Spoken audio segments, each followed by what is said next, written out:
The University College of the University of Maine system, together with the Maine Department of Labor, Bureau of Labor Standards, has formed a partnership to make public information more accessible to Maine's employers. This is the fourth part of Section 3 of Steve Laundrie's lecture. This slide is the last slide that I will go over regarding what makes a case work-related. And this is based on 20 years of experience of doing these OSHA record-keeping talks and getting calls in from people regarding the surveys or just general record-keeping questions and general record-keeping questions. The first one is if is a situation where a brand new employee was hired by this construction firm, got his first hard hat, and decided to test the strength of that plastic hard hat by banging it against his teeth. As it turned out, it resulted in a chipped tooth, and a chipped tooth is considered a significant injury, so that case was considered work-related. The second case listed on this slide is a situation that occurred where an employee was on break, had a very frustrating day with his supervisor. I think he had some personal issues from home and was trying to get a bag of potato chips from the vending machine with one of those rollers. The chips got caught in the roller. He got frustrated, got on top of the machine, tried to pull it using an awkward position, wrenched his back, which resulted in days away from work, made the case automatically recordable. And finally, there was one of the most unique situations I had ever heard of, where you had an office employee working at a factory who had big, thick eyebrows, such as those of Andy Rooney from 60 Minutes days. And the eyebrow, as she rubbed it, rubbed the cornea of her eye, resulting in a corneal abrasion, which resulted in prescription medication. Believe it or not, that case was considered work-related. So these are some of the more oddball situations relating to work relationship.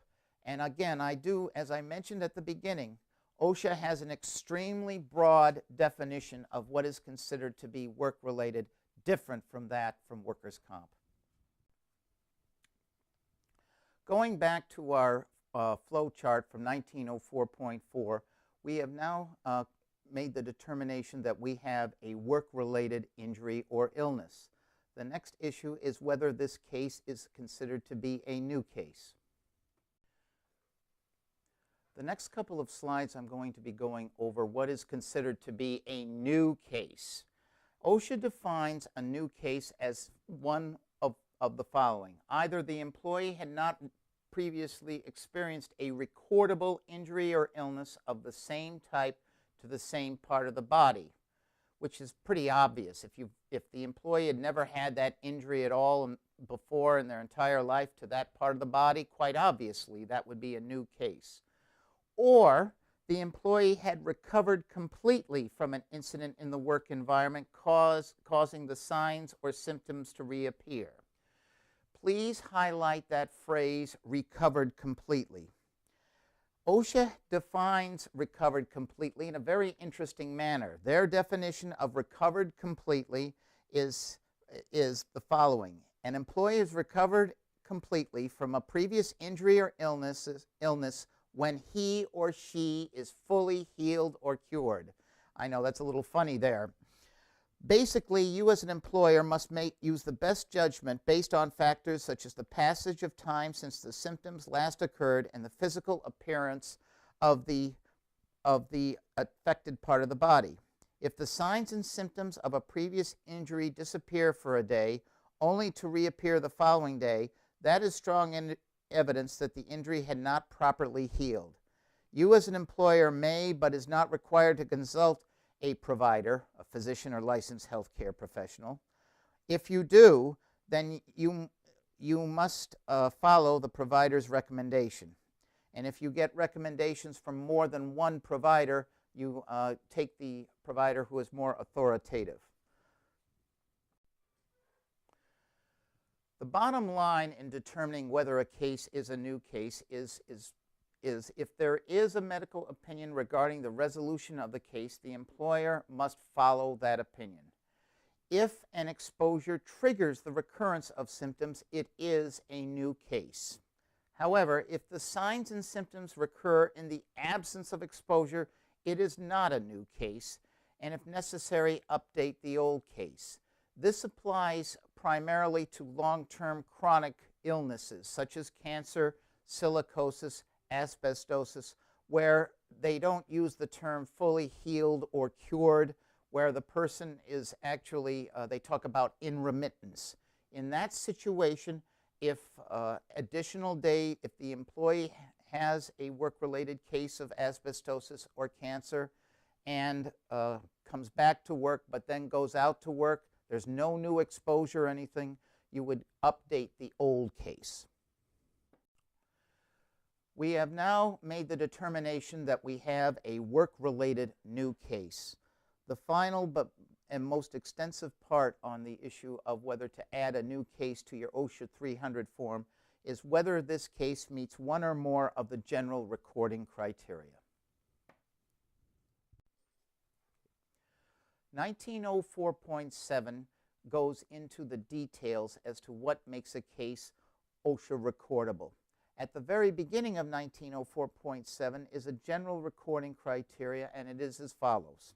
A work-related new injury or illness is recordable if it results in one or more of the following: a death, days away from work, restricted work activity, transfer to another job, medical treatment beyond first aid, loss of consciousness, or the case may be considered a significant injury or illness diagnosed by a provider.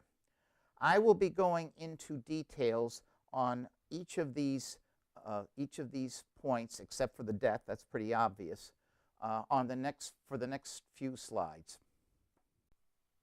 Would all of you please take out your OSHA Form 300, which is the log of how to record work-related injuries and illnesses. I will be referencing the OSHA 300 many times throughout the rest of this program. Before I go into the details as to what makes the case recordable or not, just a few more generalities.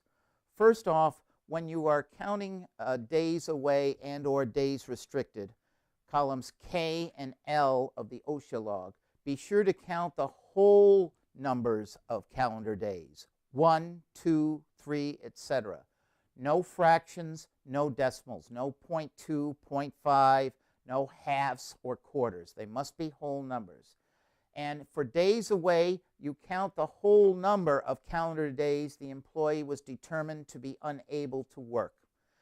Calendar days. So you would include weekends, holidays, vacations, and facility shutdowns if the employee is unable to work.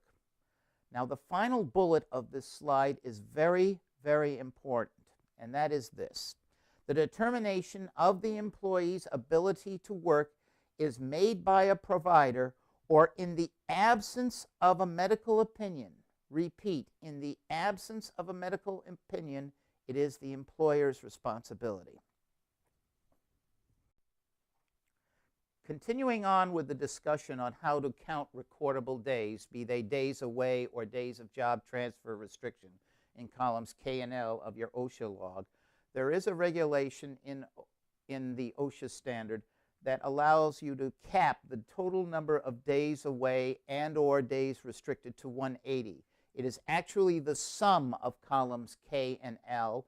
The sum of those two columns must be maxed out at 180 calendar days, roughly 6 months. You may stop the count if the employee leaves the company for a reason unrelated to the injury or illness. Please highlight that word unrelated. So, for example, if the employee accepts a new job for a different employer, or if the employee retires, or sadly in economic down times, if the employee is laid off. In all of those situations, as long as the employee left the company not related to the injury or illness, you may stop the count at that point.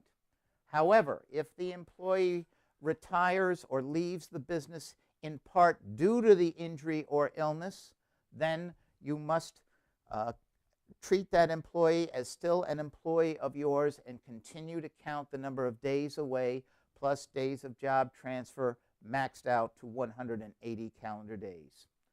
Also, if a medical opinion exists from a provider, the employer must follow that opinion.